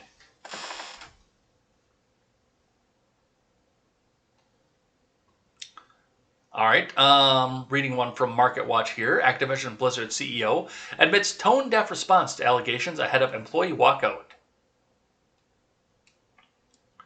From Mike Murphy. Facing an employee revolt ahead of the video game company's quarterly earnings report, Activision Blizzard Incorporated Chief Executive Bobby Kotick went into damage control mode on Tuesday. Responding to allegations of rampant sexual harassment and bias at the company, Kotick said in a letter to employees Tuesday that it's been a difficult and upsetting week and promised to take swift action to develop a more inclusive workplace. Employees are planning a walkout on Wednesday to protest how the company was handled the harassment claims by the state of California, which sued the company last week. The lawsuit claims the Santa Monica-based Activision Blizzard, which publishes such popular video games as Call of Duty and World of Warcraft, pays and promotes female employees less than their male peers. Well, that's a matter of just make sure that you negotiate better. And that female employees are subject to constant sexual harassment. That's the problem. The equal pay for equal work thing, that's a matter of negotiating. And if a woman can come in and negotiate better than a man, then she deserves to get more pay than her male counterparts do. But it does come into the event of negotiation off of this. But this rampant sexual harassment, no, I cannot support that. I cannot get in behind that. Including unwanted sexual comments, advances, and groping. A number of disturbing incidents were described in the filing, which described Activision Blizzard as fostering a frat boy work environment. In a statement last week, Activision Blizzard dismissed the claims, calling them distorted and in many cases false, and blamed state regulators for driving business outside of California. More than 2,600 employees signed a petition objecting to the company's response, and walkout protesters have demanded changes, including an end to forced arbitration, new hiring and promotion processes, transparency of salary data, and an audit by a diversity, equity, and inclusion task force. Because of course they did. Because now they've got to get Ibram X. Kennedy in there to go back and do his little thing off of this. And he's going to go make a bunch of money off of this. Or maybe they'll get... What was the lady's name in the Family Guy episode with the sexual harassment? Gloria Ironbox, that's the one. Maybe they'll get Gloria Ironbox in. But I guess we'll see what happens with it. You know what would be actually really cool? And, you hate to see some of the people who have made some of these great titles come and fall from grace. But and I can't believe I'm about to say this, if Activision already bought it. If all this had to break up and Bethesda bought the Diablo and StarCraft franchises, we'll have a StarCraft first-person shooter. I don't know. We'll see what happens with this, though. From CNBC, we've got just a few more here, then we'll head out of here for the day. Moderna says it plans to expand COVID vaccine trial for kids 5 to 11. Will seek FDA okay as early as year-end. From Berkeley Loveless Jr. Moderna plans to expand the size of its clinical trial testing its COVID-19 vaccine to kids aged 5 to 11, the company confirmed to CNBC on Monday. The U.S. drug maker is expanding the trial, which began in late March, to increase the likelihood of detecting potential rare side effects, the company said, declining to say how many children it ultimately hopes to enroll. The U.S. drug maker is expanding the trial, which will begin in late March, to increase the likelihood of detecting potential rare side effects. The company said, declining to say how many children it ultimately hopes to enroll. Wow, you're going to experiment on children. The FDA last month added a warning label to Pfizer and Moderna to list a rare risk of heart inflammation, which was reported in young people as a potentially rare side effect. It is our intent to expand the trial and we are actively discussing a proposal with the FDA, the company told CNBC in a written statement. At this point, we expect to have a package that supports authorization in winter of 2021, early 2022, should the FDA choose to use the authorization avenue. So, they're going after the kids now. Are you guys ready? Are you guys thrilled and excited to go and get your kids jabbed by the commie fucking coof jab? From the Blaze. Not enough memory to open this page. Fuck off. Unvaccinated players on 2 NFL teams to wear yellow wristbands, not armbands, at practices to distinguish them from unvaccinated players. Do you see where this is going yet? Do you see what's happening here? This is getting awfully close to things that have happened in history before. And I'm not here for it. I don't care for any of this at this point. Unvaccinated players at the Tampa Bay Buccaneers, the reigning Super Bowl champions, as well as the Pittsburgh Steelers, are to wear yellow wristbands at practices to distinguish them from vaccinated players, NBC Sports reported. Do you see where this is going yet? The network's Pro Football Talk writer Mark Florio posted 2 short pieces Sunday describing the wristband plans for each team as they enforce their own COVID-19 protocols. Florio wrote that the Buccaneers will use yellow wristbands for unvaccinated players and red wristbands for vaccinated players. Do you see where this is going yet? In his other piece, Florio noted that unvaccinated Steelers players will be wearing yellow wristbands at practice. There was no indication whether vaccinated Steelers players would don any kind of wristband. Do you see what's happening here? In addition, Florio reported Monday that unvaccinated players on the Jacksonville Jaguars will wear a wristband, but he didn't specify a color. Florio on Sunday said Tampa Bay running back Leonard Fournette surely will have a wristband since he's been on the fence about getting the jab, but in his Monday piece, Florio noted that Fournette was wearing no wristband during Sunday's practice. He added that photos show there were plenty of players with red wristbands, such as tight end Rob Gronkowski and receiver Mike Evans, but Florio reported that for some players no wristbands can be seen. Among the wristbandless were iconic quarterback Tom Brady and backups Blaine Gabbert and Kyle Trask, he noted. I wonder if Brady actually got the jab or not. I'm actually curious about that as to whether or not he did. And once again, I'm not going to be one of these people that says that everybody who's taken the jab has got the mark of the beast. I'm not like that. If you can look at the heart inflammation, the side effects, the fact that you're knocked out of work for 2 days to 2 weeks, and possibly death on the side, and you can still justify getting it, then get it. Go. I'll drive you to your appointment. Don't ask me to come in the building, but I will drive you to your appointment to go get the vaccine. If you can assess the risk and justify it to yourself, then absolutely, go do it. I am not going to stop you from it. I look at the risk and I cannot assess a meaningful reason to go out and get this vaccine. There's too much risk on the top, and there's relatively low risk for me from the disease itself. So I can't justify going and getting the vaccine. There's no reason for me to do it. But this whole thing of people coming down and saying, well, you will get it, and if not, we will make you wear a different colored wristband, that is so eerily reminiscent to other things that have gone on here. And I mean, Arvo puts it out really well. Tattoos on their forearms is a tried and true method. Yes, it might come to that, you guys. It very well might. But that's what we have going on with that. Let's grab one from ESPN. Tampa Bay coach Bruce Arians bristles at perceived criticism over Buccaneers vaccine identifying wristband. From Jen Elaine.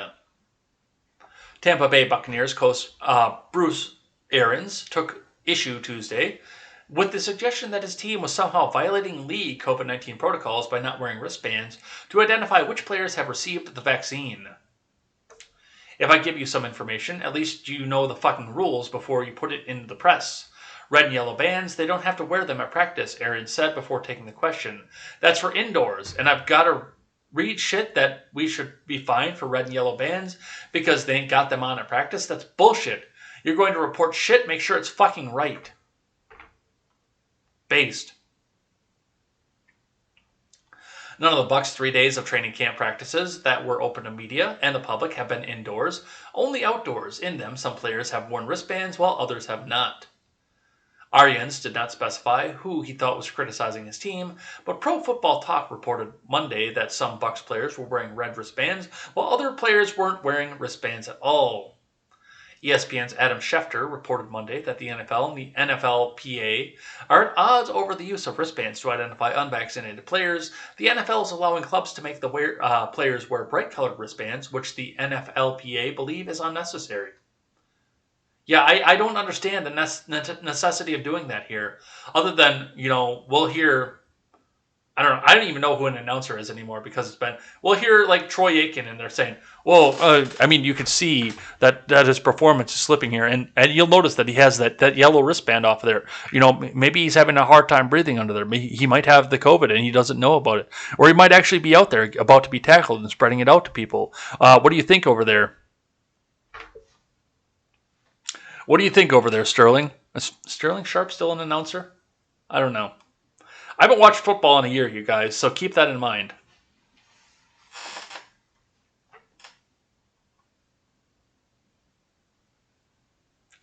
The league does have a mandate that teams must have some sort of system for identifying vaccinated and unvaccinated players, since the rules for each group vary significantly in terms of physical distancing in the weight room and the use of showers and cold tubs, as well as entering the facility.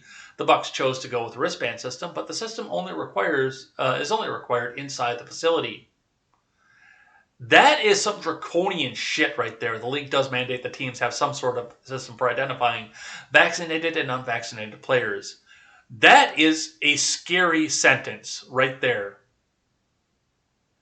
That is scary fucking shit, dude. Yo, we're getting there. We're getting to that point. And it's a point that I don't want to be at. Just fucking tattoo the barcode on my arm now, because this is scary shit. This is scary, scary shit.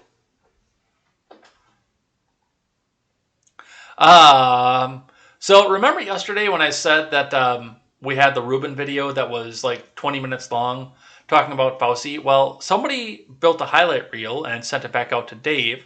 So we're actually going to watch this little 2-minute highlight reel of some of Fauci's greatest hits. Dave Rubin tweets out, "Holy shit, this is beyond a must-watch. Fauci is the biggest spreader of COVID misinformation in America." People should not be walking around with masks. Let me just state for the record that masks are not theater. Wearing a mask might make people feel a little bit better, and masks are protective. But it's not providing the perfect protection that people think that it is. There has not been any indication that putting a mask on and wearing a mask for a considerable period of time has any deleterious effects. There are unintended consequences. People keep fiddling with the mask and they keep touching their face. And can you get some schmutz sort of staying inside there? Of course. You do not need to wear a mask indoors if, in fact, you've been vaccinated. Good that you're vaccinated, but in a situation where you have people indoors, particularly crowded, you should wear a mask. So even if you are vaccinated, you should wear a mask. If, in fact, you are vaccinated, fully vaccinated, you are protected, and you do not need to wear a mask outdoors or indoors. When the children go out into the community, you want them to continue to wear masks. You know, if you look at children outside, particularly when they're with the family, walking down the street, playing a game or what have you, don't have to wear a mask. The Academy of Pediatric actually makes that recommendation that children should be wearing masks from 2 years old onward. And you're asking now, if your child is a member of your household, can you walk outdoors with your child without a mask? According to that chart, the answer is yes. But the child can't, not to beat it to death. Yeah. Yes. Okay. Because now the CDC says, I think I've got this right. 1 mask is better than 0 masks. 2 masks is better than 1 mask. But you don't have to have double masks. Is that right? It became clear that cloth coverings that you didn't have to buy in a store, that you could make yourself were adequate. And then you want it to fit better. So one of the ways you could do it, if you would like to, is put a cloth mask over, which actually here and here and here, where you could get leakage in, is much better contained. And are you a double masker, Dr. Fauci? It looked like you are.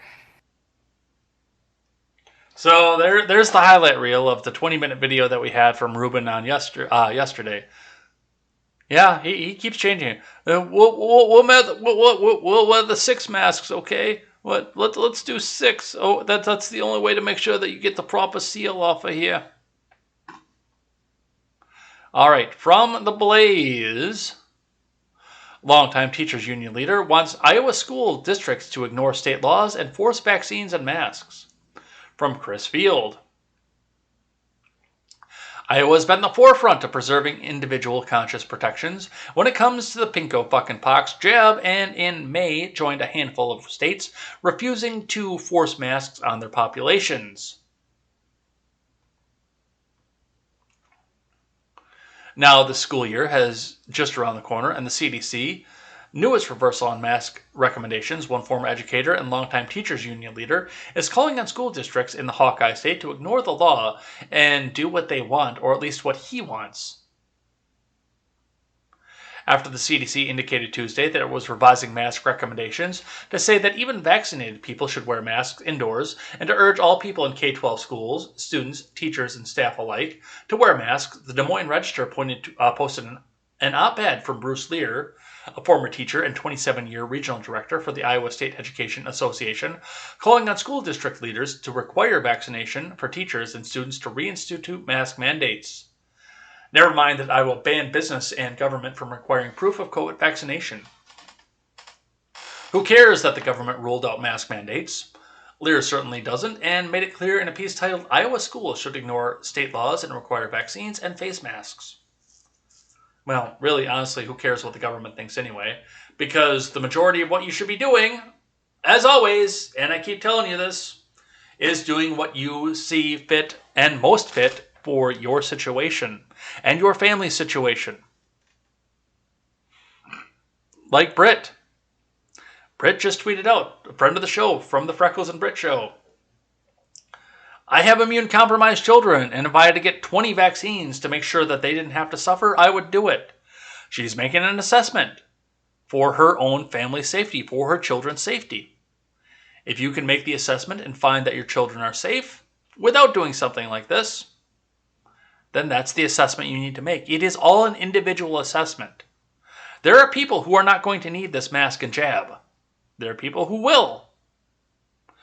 It's all an individual thing.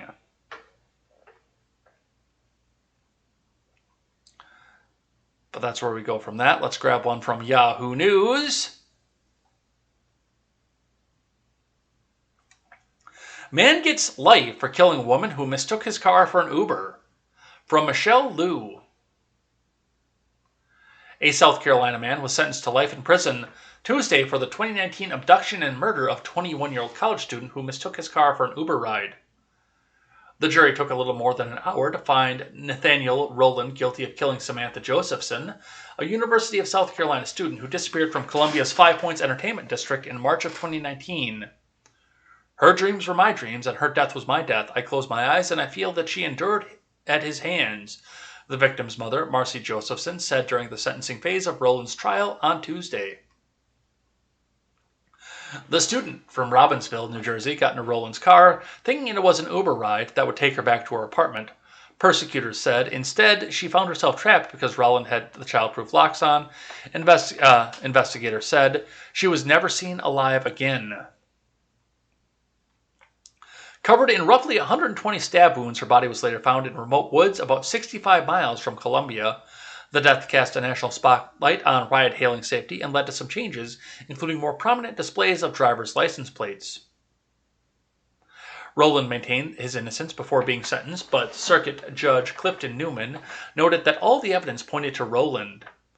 She obviously put up an amazing fight against you and left a sufficient trail for the jury to see what you did, Newman said after sentencing Rowland to life in prison. The person convicted of murder is not eligible for parole in South Carolina. That's actually interesting because I I had actually not heard this story before about any of this that happened. But, you know, when you first read a headline for this, you think, man gets life for killing a woman who mistook his car for an Uber. So you're thinking that a guy is sitting here in the middle of the street with his car parked, and some person gets in and he thinks he's getting robbed, and he turns around and shoots indiscriminately. That's what I thought was going to happen. This was going to be when I opened up this article, and I didn't bet this one either. But no, I mean, yeah, this guy. Well, the guy who shoots a woman who got into his car thinking he was getting robbed should get life in prison too. But I mean, this guy, when a woman gets in his car and he sees opportunity, goes out and does God knows what to her. Probably raped her on top of it. Stabs her to fucking death 65 times. This guy should get the fucking chair. Throw him in the chair. That is egregious. That is absolutely egregious. That is beyond egregious. And I mean, going back to what I initially thought this was, and you know, I've always said too, you know, I do carry. There's a gun in the nightstand, a gun in the other nightstand, one in my truck, one on me. I carry. But even if I ever had to brandish for whatever reason, anybody who I would have to brandish against gets an opportunity to modify his behavior before becoming deceased. You know, you point it, you say, hey, you might want to rethink that, or display it and say, hey, you might want to rethink that. And if the person does not modify his behavior, then yes, you go back and you defend yourself. But for the most part, yeah, you always give the person an opportunity to modify his behavior. If you think you're getting robbed, you point and you say, hey, I'd rethink that if I was you.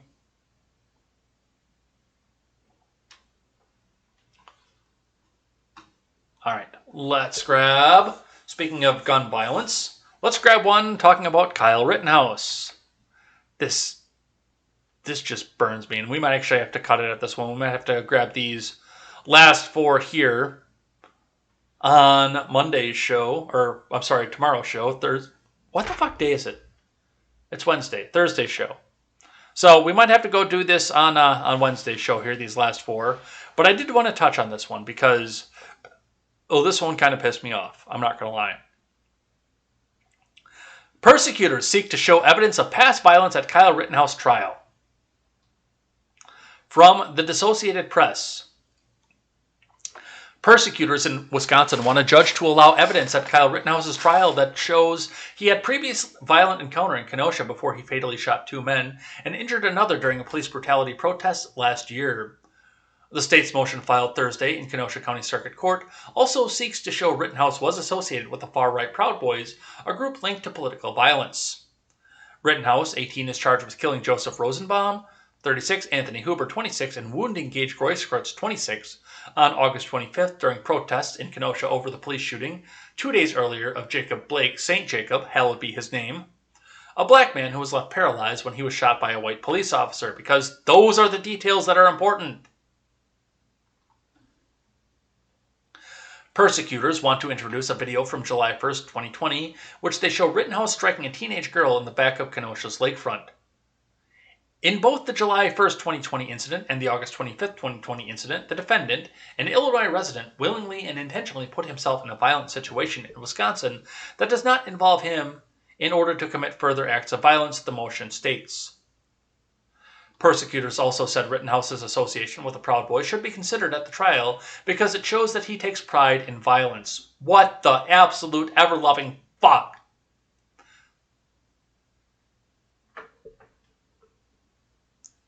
Photos taken in January show Rittenhouse drinking inside a Mount Pleasant bar and gesturing with what appeared to be a white power symbol.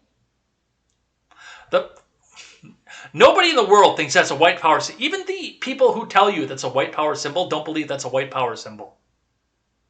The motion states that persecutors have since learned that the people with Rittenhouse at the bar included the leader of the Wisconsin Proud Boys chapter and several of its highest-ranking members. Persecutors allege Rittenhouse, who is white, left his home in Antioch and traveled to Kenosha to answer a call for paramilitary groups to protect businesses during the protest.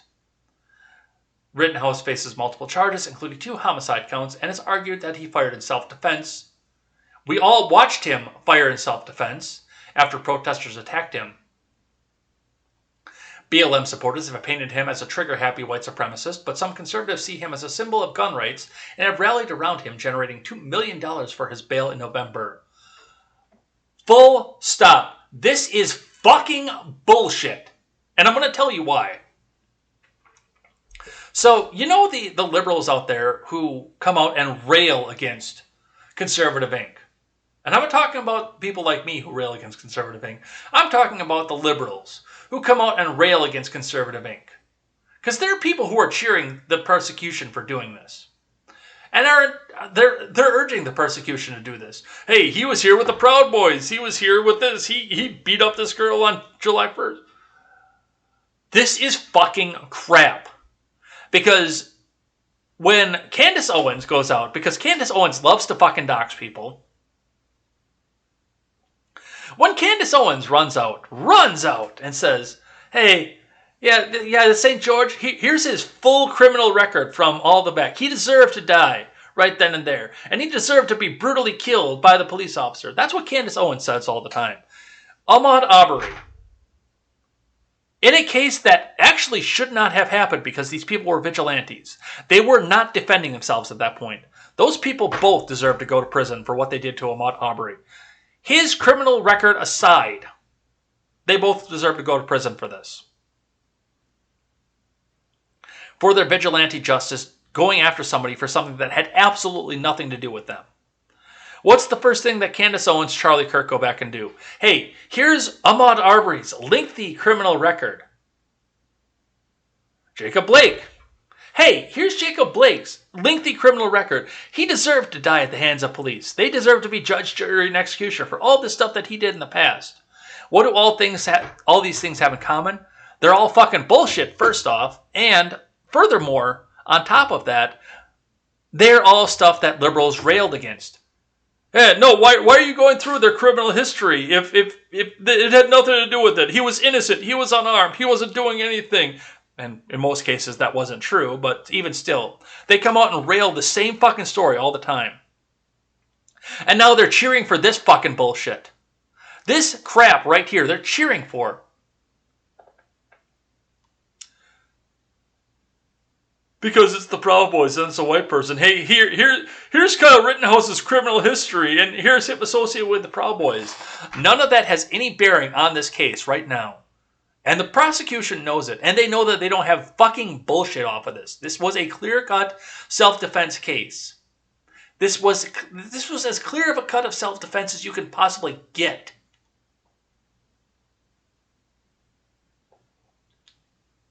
And now, I've been consistent on this. They shouldn't be going back after Kyle Rittenhouse's criminal record or his record of violence any more than they should be going after the record of Jacob Blake or Ahmaud Arbery or Rayshard Brooks or St. George, hallowed be his name, or even Breonna Taylor. None of that matters in the context of the incident that was happening at the time. I want to be very clear about that. None of that matters in the context of what was happening at that time. Now, if there been a trial for any of these people, then yes, that would have mattered. But for what happened on the street, the only incident that matters, what was happening there, was what was happening immediately at the time. Not what Gage Grosskreutz did in his past, not what Anthony Hoover did in his past. What was the other fuckstick's name?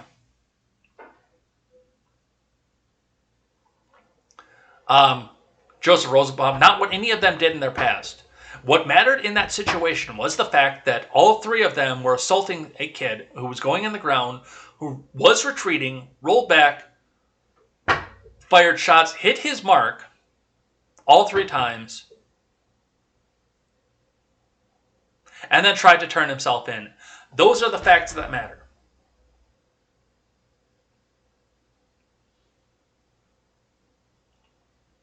Just like with Arbery.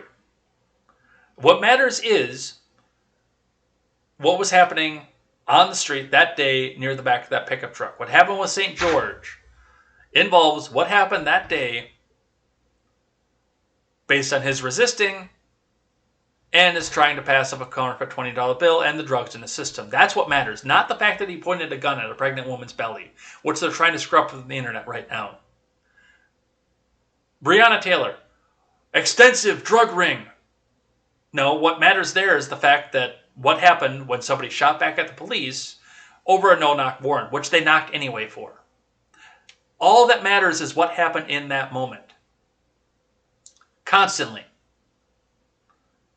So I don't want to hear this from the fucking left. Oh, well, this is what he did in his past. This is what he did there. I don't want to fucking hear it. Because you railed and cried bloody fucking murder when the idiots in fucking Conservative Inc. turned around and did this to your martyrs. I don't want to hear a goddamn word of this.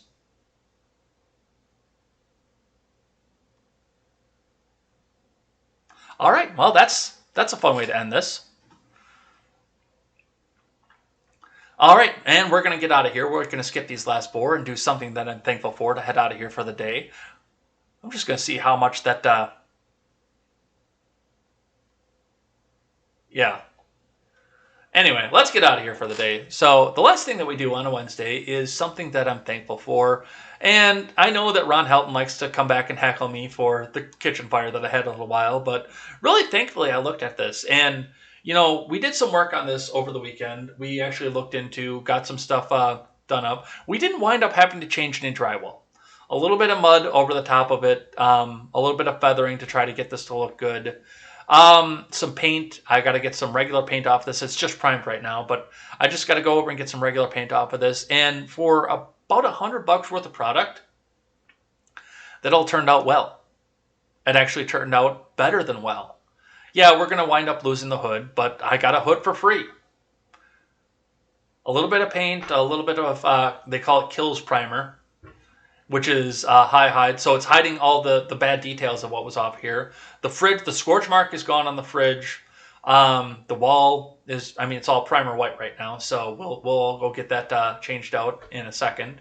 Well, not in a second. Over the week here, we'll get that all painted up. It'll all look really, really good. And yes, I'm really thankful for how well this actually turned out. Because this whole thing could have turned out horribly. It could have turned out absolutely horrifyingly.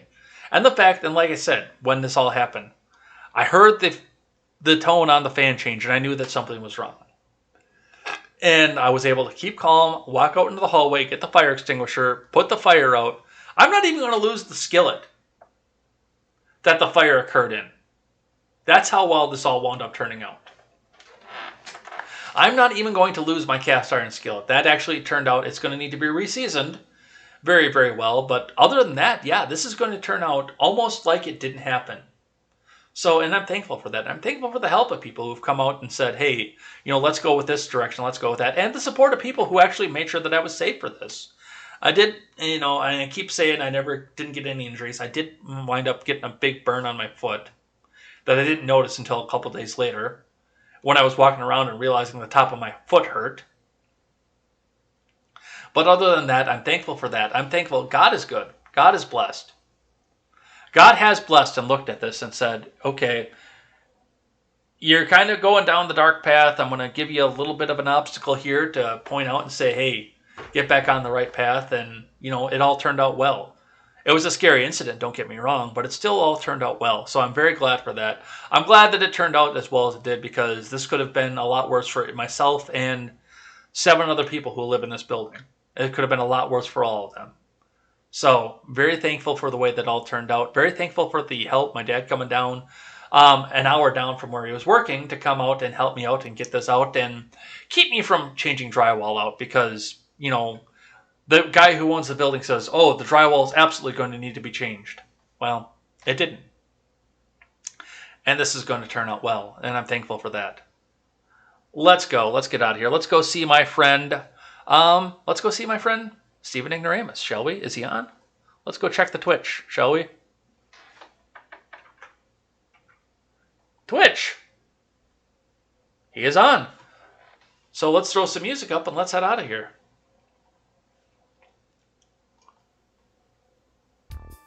All right, so thanks everybody who came by and chatted with us and listened to my epic rant on Kyle Rittenhouse.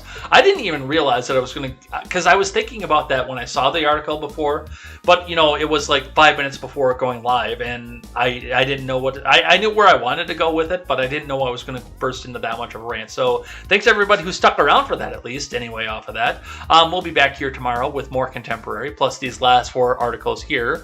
So come by and hang out for that. That's going to be an awesome time as well. Those of you on Twitch, stick around. We're going to go raid my friend Steven Ignoramus because he's a cool guy and he's going to be involved in the new project that's coming up. So definitely we'll want to go and see him and support him as well. So otherwise, we will see you guys back here tomorrow for more contemporary. Until then, I am Jay Edgar, and this is Contemporary. Take care.